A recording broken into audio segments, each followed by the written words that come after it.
নমস্কার সবাইকে study with Anirban YouTube চ্যানেলে। তো আজ অনুষ্ঠিত হয়েছে ত্রিপুরা টেট 2 2024 পরীক্ষা, যা আজকে 2025 সালের 27 এপ্রিল অনুষ্ঠিত হয়েছে। এই পরীক্ষা থেকে Tripura TET 2 social science history থেকে যে 15টি কোয়েকশন এসেছে তার আনসার আমি আপনাদের সামনে তুলে দেওয়ার চেষ্টা করছি। তো আনসারটি অবশ্যই হবে একটি টেন্টেটিভ আনসার কি।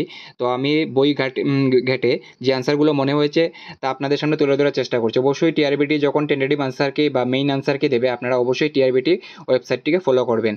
তার আগে পর্যন্ত আপনারা আমার আনসারটি ফলো করতে পারেন। তো সময় নষ্ট না করে চলে যাই। এটা খুব সম্ভবত সেট এ কোয়েকশন। তো যাদের সেট এ কোয়েকশন আছে তাদের সঙ্গে তো সাথে সাথে অ্যান্সারগুলো মিলবে প্রশ্নগুলো, কিন্তু বাকি অন্য সেটে যারা আছে তারা অবশ্যই প্রশ্নগুলো শুনবেন এবং আপনাদের প্রশ্নের সঙ্গে মিলিয়ে আনসারগুলো লিখে রাখতে পারেন। প্রথম কোয়েশ্চন, কোয়েশ্চন নাম্বার 91। তো হিস্ট্রির প্রথম কোয়েশ্চন, মহেঞ্জোদারোতে খনন কার্যের সময় প্রত্নতত্ত্ব বিভাগের ডাইরেক্টর জেনারেল কে ছিলেন? অপশন হবে, সেটি উত্তর হবে option number B, Sir John martial.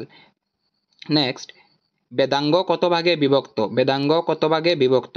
সেটি হবে অপশন নাম্বার এ, বেদাঙ্গ হচ্ছে 6 ভাগে বিভক্ত। নেক্সট কোয়েশ্চন, পতঞ্জলির লেখা বইটি চিহ্নিত করো। পতঞ্জলির নিচের যে বইটি লিখেছিলেন সেটি হলো পতঞ্জলির Yogadarshan, option number C, Yogadarshan. Next question, মহেঞ্জোদারোর আবিষ্কারের সাথে কোন ভারতীয় প্রত্নতত্ত্ববিদের নাম জড়িত?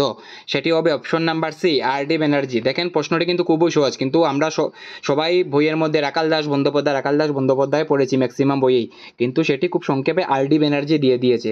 তো আপনারা অবশ্যই আশা করি উত্তরটি বুদ্ধি করে দিতে পেরেছেন। তো আনসারটি হবে অপশন নাম্বার সি, কি হবে? R D. Banerjee, option number C, R D. Banerjee. Next question আমি চলে যাই। তাহলে তৃতীয় বৌদ্ধ সঙ্গীতি কোথায় অনুষ্ঠিত হয়েছিল? তৃতীয় বৌদ্ধ সঙ্গীতি খুবই সহজ একটি প্রশ্ন। তৃতীয় বৌদ্ধ সঙ্গীতি কোথায় অনুষ্ঠিত হয়েছিল?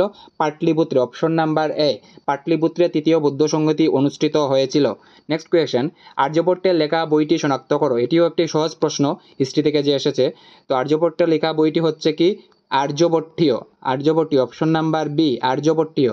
নেক্সট কোয়েশ্চন, মৃচ্ছকটিকম গ্রন্থটির রচয়িতাকে? এটিও একটি সহজ প্রশ্ন। এটি উত্তরটি হবে শূদ্রকের মৃচ্ছকটিক। গুপ্ত যুগের সায়েন্স এবং লিটারেচার থেকে প্রশ্নটি এসেছে, অপশন নাম্বার সি, শূদ্রক।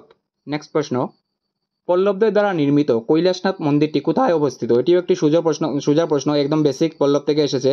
তো আনসারটি হবে অপশন নাম্বার এ, কাঞ্চির কৈলাসনাথ মন্দির, কাঞ্চিপুরমে। নেক্সট প্রশ্ন যদি আমরা চলে যাই, আকবর কত খ্রিস্টাব্দে তীর্থকর বা তীর্থযাত্রীদের জন্য বাতিল করেছিলেন বা জিজিয়া কর বাতিল করেছিলেন? 1563। That means option number B, 1563, option number B হবে সেটির উত্তর, 1563। নেক্সট প্রশ্ন 1563। নেক্সট প্রশ্ন, গান্ধী আরউইন চুক্তি শর্তানুসারে মহাত্মা গান্ধী কোন জাতীয় আন্দোলন স্থগিত করতে রাজি হয়েছিলেন?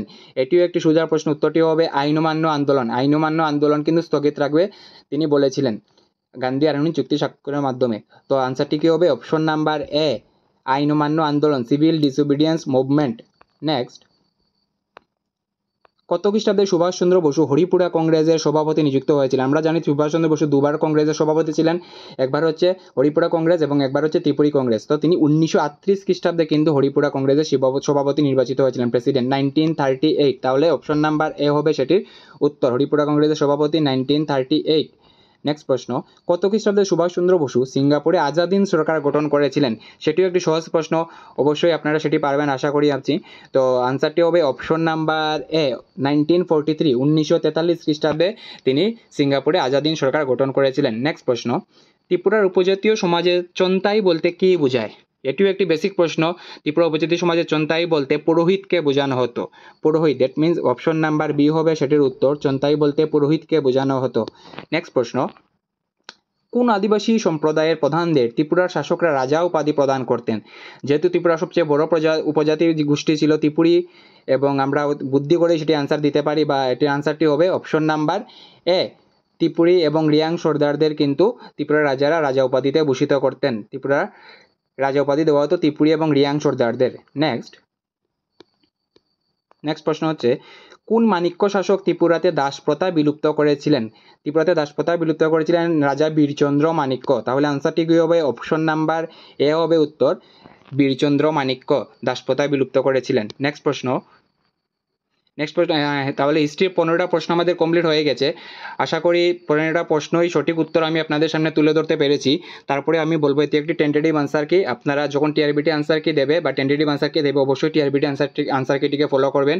বাকি আমার মধ্যে যে জ্ঞান ছিল হিস্ট্রি সম্পর্কে বা আমার কাছে যে বইগুলো আছে সেইগুলো ঘেটে আমি উত্তরগুলো বার করার চেষ্টা করেছি এবং আপনাদের সামনে তুলে ধরলাম। থ্যাংক ইউ, আপনারা অবশ্যই পাশে থাকবেন। আমি বাকি আনসার কিগুলো যেগুলো আছে সেইগুলো তুলে ধরবার চেষ্টা করব একটু বই ঘেটে। Thank you so much.